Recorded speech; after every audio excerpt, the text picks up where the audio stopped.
Hello everybody, welcome here. Unfortunately we're not at camp, but that doesn't mean that we can't talk about Jesus and talk about his love and everything he's done for us. So today we are going to be doing a short devotional about being rescued and freed, since that is the theme for camp this year. I think it's a wonderful theme. I think it's a beautiful theme because everything I initially learned about God and his love was that he sent his son to rescue me and to free me from a life of sin. And I think that everywhere you look in the Bible, there's opportunities to learn about someone being rescued or being freed from any number of things. So I'm really excited, as you can tell, to talk about this. I chose a story or a lesson that was very near and dear to my heart. I love it very much, and it was one of the first Bible stories I heard that really stuck with me. I learned it in Sunday school, and it was really fascinating to me, so I thought I could share it with you all and hopefully fascinate you and hopefully pique your interest and give you something to dive into a little bit. So to start, we're going to open our Bibles to Luke chapter 8, and we're going to go to verse 26. If you have a Bible, go ahead and flip there. If not, that's fine. I'm going to read it aloud, so you don't have to have a Bible. You can follow along. This is the story of how Jesus heals a man with a demon. If you're familiar with that, great, awesome. But if not, even better, because now I can teach you about it. I'm gonna go ahead and start reading, so if you're not there, just catch up, that's fine. Chapter 8, verse 26. Then they sailed to the country of Gerasenes, which is opposite Galilee. When Jesus had stepped out on land, there met him a man from the city who had demons. For a long time he had worn no clothes, and he had not lived in a house but among the tombs. When he saw Jesus, he cried out and fell down before him and said with a loud voice, "What have you to do with me, Jesus, Son of the Most High God? I beg you, do not torment me." For he had commanded the unclean spirit to come out of the man. For many a time it had seized him. He was kept under guard and bound with chains and shackles, but he would break the bonds and be driven by the demon into the desert. Jesus then asked him, "What is your name?" And he said, "Legion," for many demons had entered him. And they begged him not to command them to depart into the abyss. Now a large herd of pigs was feeding there on the hillside, and they begged him to let them enter these, so he gave them permission. Then the demons came out of the man and entered the pigs, and the herd rushed down the steep bank into the lake and drowned. When the herdsmen saw what had happened, they fled and told it in the city and in the country. Then the people went out to see what had happened, and they came to Jesus and found the man from whom the demons had gone, sitting at the feet of Jesus, clothed and in his right mind, and they were afraid. And those who had seen it told them how the demon-possessed man had been healed. Then all the people in the surrounding country of the Gerasenes asked him to depart from them, for they were seized with a great fear. So he got into the boat and returned. The man from whom the demons had gone had begged that he might be with him, but Jesus sent him away, saying, "Return to your home and declare how much God has done for you." And he went away, proclaiming throughout the whole city how much Jesus had done for him.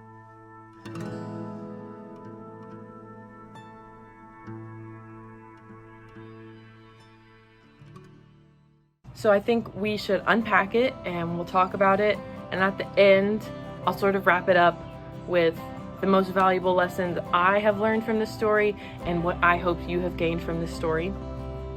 And let's start at the very beginning. Jesus arrives on a boat to see this man. This man has been chained and has been shackled most of his life. It doesn't tell us how long, but we're going to assume it has been most of his life. And every time he has broken free and ran into the desert and lived among the tombs on the hillside of the Sea of Galilee. So this man is broken down and he is naked. He doesn't wear any clothes. He ran around naked and lived in graveyards, never lived in a house. And later in Mark's gospel, he tells us that this man would be in such pain that he would cut himself with sharp stones and scream all hours of the night and then into the day. All day he would just scream in agony and cut himself with these rocks. He was so tormented inside and mentally that he was physically taking it out on his body. And getting to that place is so dark and is so scary and is so upsetting. It's heartbreaking to think that people can be pushed to that limit. And this man was suffering through that day in and day out. Everyone was afraid of him. No one wanted to be around him. No one wanted to interact with him because he was essentially what their nightmares were made of. He was a screaming beast of a man who literally had demons inside of him.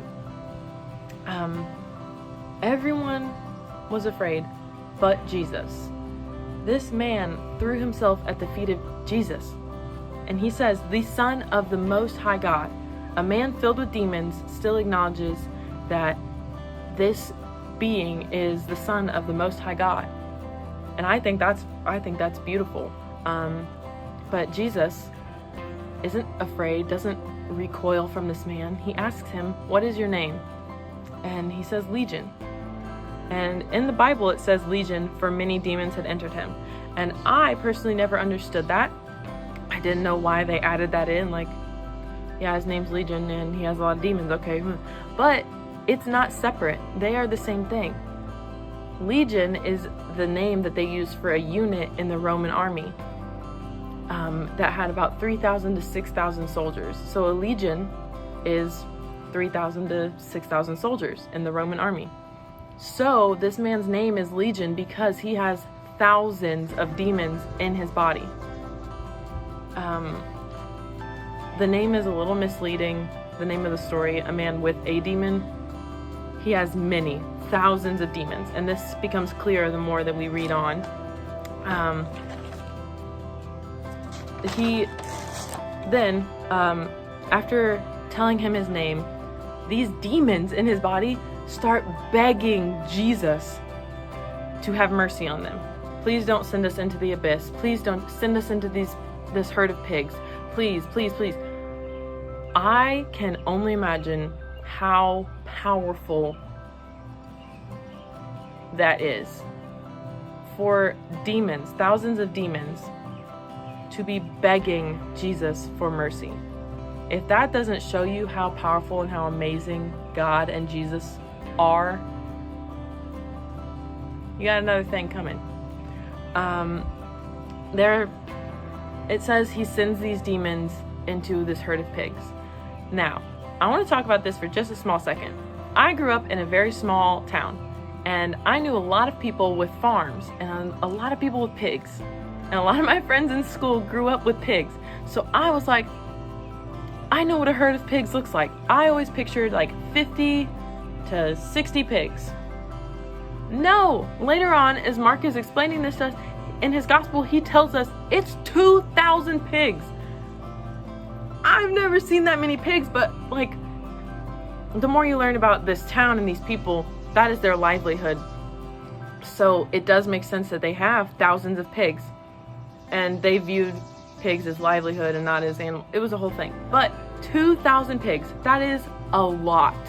And I never even imagined, like, I always pictured it on a tiny little hill and a tiny little, no, big hill, 2,000 pigs. And with a single act, Jesus casts them out. Jesus says, go. And these demons leave his body, leave, and are instantly into these pigs. And the pigs, once again, instantaneously charge down the steep bank into the lake and drown. I can only imagine how crazy that looks as a bystander. And even as the man, watching all of your pain and your suffering and your torment leave your body and manifest into these pigs that instantly run and leave you and drown and die. If that isn't the physical embodiment of what Jesus can do for you, I don't know what is. He literally took this man's suffering, put it in something else and made it disappear, made it leave. That is incredible. That to me is so wonderful. But the townspeople, they were terrified. And they were so terrified that they asked Jesus to leave. And that is it's understandable if you think about how people interact with Christians. And I know a lot of you experience this.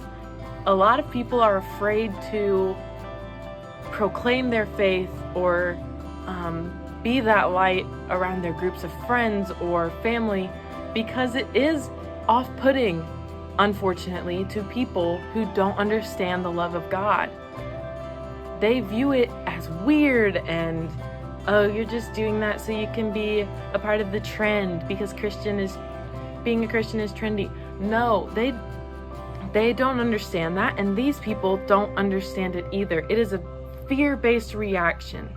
They're reacting because this man who they've known to be the embodiment of the devil is now sitting at the feet of Jesus, fully dressed and completely fine.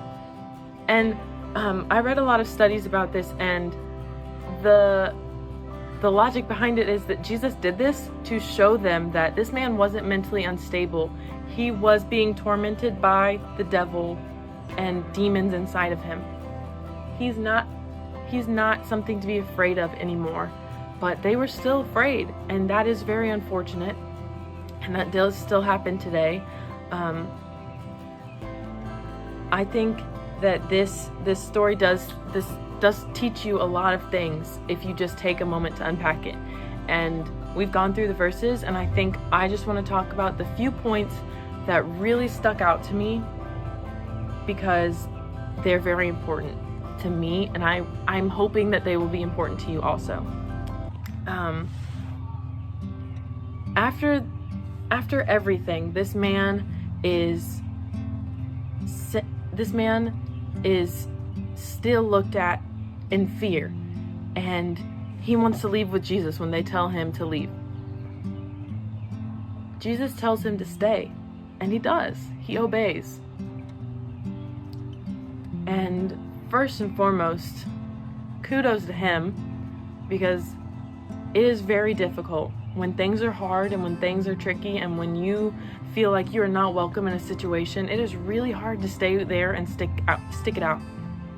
But he stayed and he obeyed because it was his God telling him, stay, tell the people what God has done for you. And he did, and he spread his word throughout the country. And I think that's really amazing. This story, to me, when you first are reading about this man, I took from it that you can go through a lot. You can go through many ups and downs. And something that's really important for senior high campers, whether you're a freshman or whether you just graduated from high school and you're going to college, congratulations, by the way, you face so many challenges. There are a lot of things that you will be faced with in high school that are just putting you through the ringer. And it comes with a lot of challenges and a lot of changes. You get a lot more responsibilities, and you are faced with a lot more sins and temptations that you weren't really experiencing in middle school. And no matter what, you can live your entire life in sin. And even in high school, you can have lived in the darkness, and you can have suffered. You can be filled with torment and living a life of sin and physically taking it out on your body or taking it out on your friends and your family, and just feeling like there is nowhere to go except break out and run into just feel agony day in and day out. Yet his love for you never changes. It doesn't matter who you have been in the past.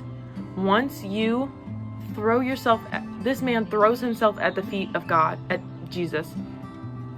Once you throw yourself at Jesus and you open your heart to him and you ask him for forgiveness and his love, and you confess that you have sinned and you are ready to accept God into your heart, all of that is in the past. Your temptation, your sin, all that it's in the past. God, with a single word, with a single action, can remove all of that sin and that pain and that turmoil and give you a fulfilling life. Because that is how awesome and how powerful his love is for you. And he is all powerful. He is mighty. He is majestic. He can do that for you. This story tells you that. He can literally remove the demons from inside of you and send them away and allow you to live a life preaching his word and telling everyone what he has done for you and allowing you to be the light and show others the love that God has shown you. And I think that is wonderful and that's very powerful. It is really easy to get lost and feel like you don't have any other options but to stay comfortable in that sin and in that darkness. But even through the worst things that you can go through, you still have Jesus. He may not wash up on the shore and walk out of a boat and walk up to you. Maybe he does. Maybe you really feel like you see Jesus walk up to you. Or maybe you hear him. I haven't been lucky enough to hear the voice of God, but I do know people who have, and that, lucky ducks. But he is always there for you. He is ready for you to give yourself to him. And I think that everyone should take that opportunity, but if you're not ready for that, that's okay. And when you are, talk to someone about it. That's even better. Anyone from camp can lead you in a direction towards God. So take advantage of that. Inviting God in can be really scary and it can be difficult because you have been in this life of uncertainty, or maybe you have been living a life of sin and you are full of demons and personal things that you just don't think can be erased or overlooked.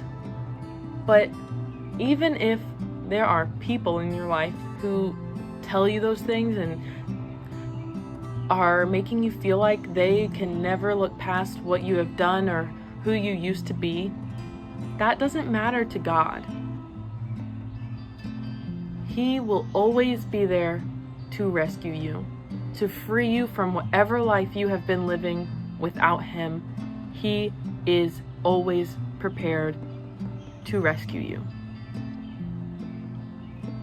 It's that simple. There's that saying that nothing in life is consistent but change and God. I add God to that sentence every time. Nothing in this life stays consistent but the fact that it changes and the fact that God loves you. That is the only thing that it is always there. And that in itself is glorious. I asked myself a lot of questions to sort of help me build this devotional. And I know it feels like it was just a lot of me talking at you. And unfortunately it is, just because we can't be together and I can't hear your feedback.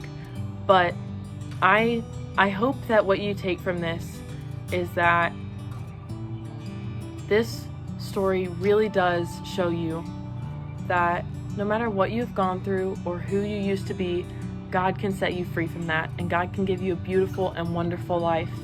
He can bring you new things. If you feel like your temptation and your sin behind you is what you're missing out on, that is far from the truth, my friend.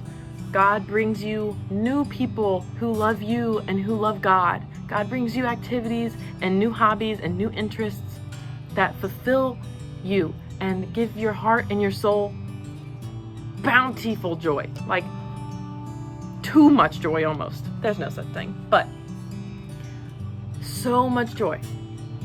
God gives you a new, beautiful life so that you can use it to show others love and to talk about His word and to pursue Him in every facet of your life. And I think that that is a wonderful opportunity to have.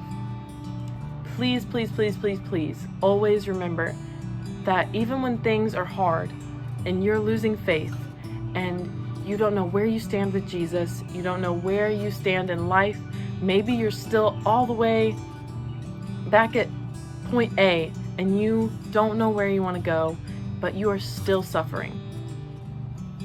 Please, please always know that you are loved because you are a magnificent creation of God who spent delicate amounts of time and lots of detail and love, and it was a lot of thought going into who you are and who you would become. I don't know how to explain it any better than that, but you are a creation of God who is cherished, who is loved, and who is known to the deepest parts of your body and your soul. Even if you think that there's no one who could know the deepest parts of you, God knows you. He knows your heart, and He knows every part of you and loves every part even more. And you are freed. He sent His Son, and He freed you so that you didn't have to die a sinner. You do not have to. God is an open door. I want you to sing that in your head in the tune of Frozen. God is an open door. All you have to do is walk through it. Take those steps and just bask in His glory and His love. Because no matter what you are or what you're doing, you are capable of being rescued. And I think that that's really important. That's all I have for you guys. I'm trying to keep it short so you don't feel like you have to watch an hour-long video. But please, please, please, if you're interested in this story and learning more about it and learning more about being rescued and freed, please stay active in Camp Connect. Dive into the Bible, read about this story, research what other people think about it. You don't have to just take my word for it. There are plenty of scholars out there and pastors and church people who would love to talk about this story with you and let you know what they know. So take advantage of that. I'm so glad that you are here and that you are doing this. I wish we could be at camp together. I really do. I miss all of my people, and I am sure you miss camp too. But we are still trying to give you the best experience possible. So I hope that you really do get a good experience out of this, and that you still get to feel a little bit of God's love and that joy that we get when we learn about it together at camp. I'm going to pray us out real short and sweet, and then we're done. God, I thank you for all that you have done for us and all that you will continue to do for us, God. You are so great. You are so powerful. And I hope that each and every camper knows that. I hope that they continue to praise you and to learn about you. And I ask, God, that you find those people who are still a little bit stuck and you help them take those steps to find you and to love you, God. Because it can be scary and it can feel like you're leaving a lot behind or you're unsure of where to go. But it is always so worth it, God. And you know that. So I ask that you give that knowledge and you give that assurance to those people, God. I ask that you continue to watch over us and continue to bless us with the ability to love you and to praise you. we thank you for all that we have been blessed with, God, and we hope to continue to do so in a way that pleases you. We do love you and praise you, God. In your name I pray, amen. I hope you continue to have a great summer, and that just because your week of Camp Connect is over doesn't mean that you have to stop learning about God. I truly do hope that we get to see each other soon, and that we get to reunite at camp and act like this year was a one-time thing, because I hope it is. I hope we never have to miss camp again. I love you and I cherish you, and God loves you and God cherishes you, and you have been set free, babe. I hope you know that. Until next time, see you later. Here are some questions I thought were important to ask yourself after this devotional.